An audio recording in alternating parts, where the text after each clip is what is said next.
Acts 16. And he came to Derbe and Lystra, and see, a certain taught one was there, named Timothy, the son of a certain Yehudite woman who believed, but his father was Greek, who was well spoken of by the brothers who were at Lystra and Iconium.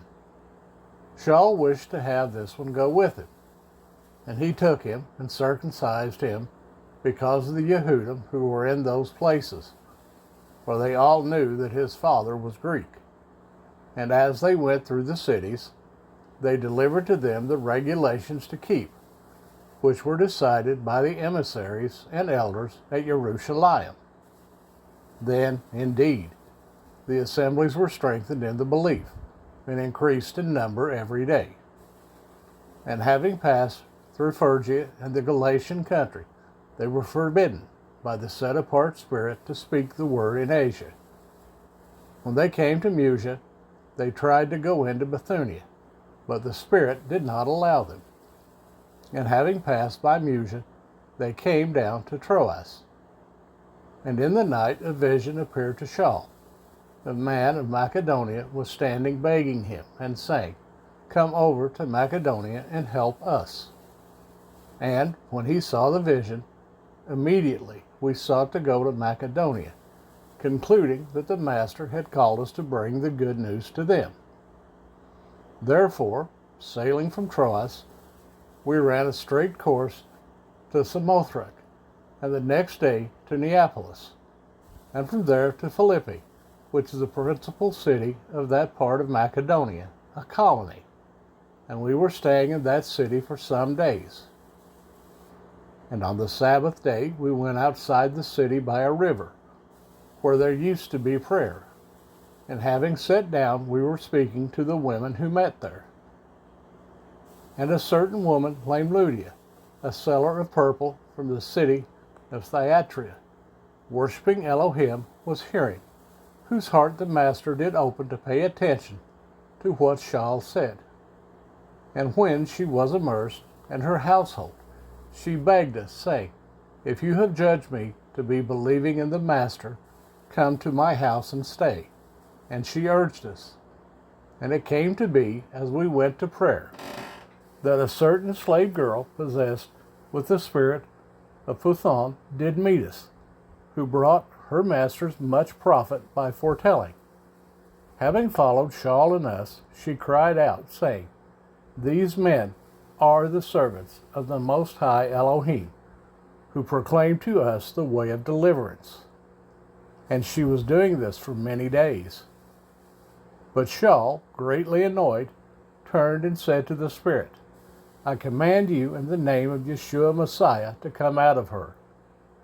And it came out that same hour. But when her masters saw that their anticipation of money-making was gone, they seized Shaul and Silas and dragged them into the marketplace to the rulers.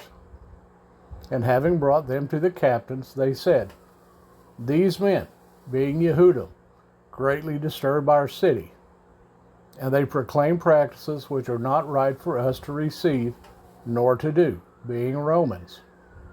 And the crowd rose up together against them, and the captains tore off their garments and commanded them to be beaten with rods. And having laid many blows upon them, they threw them into prison, commanding the jailer to keep them safely, who, having received such a command, put them into the inner prison and fastened their feet in the stocks. And at midnight Shaul and Silas were praying and singing songs to Elohim, and the prisoners were listening to them. And suddenly a great earthquake took place, so that the foundations of the prison were shaken, and immediately all the doors were opened, and all the chains came loose.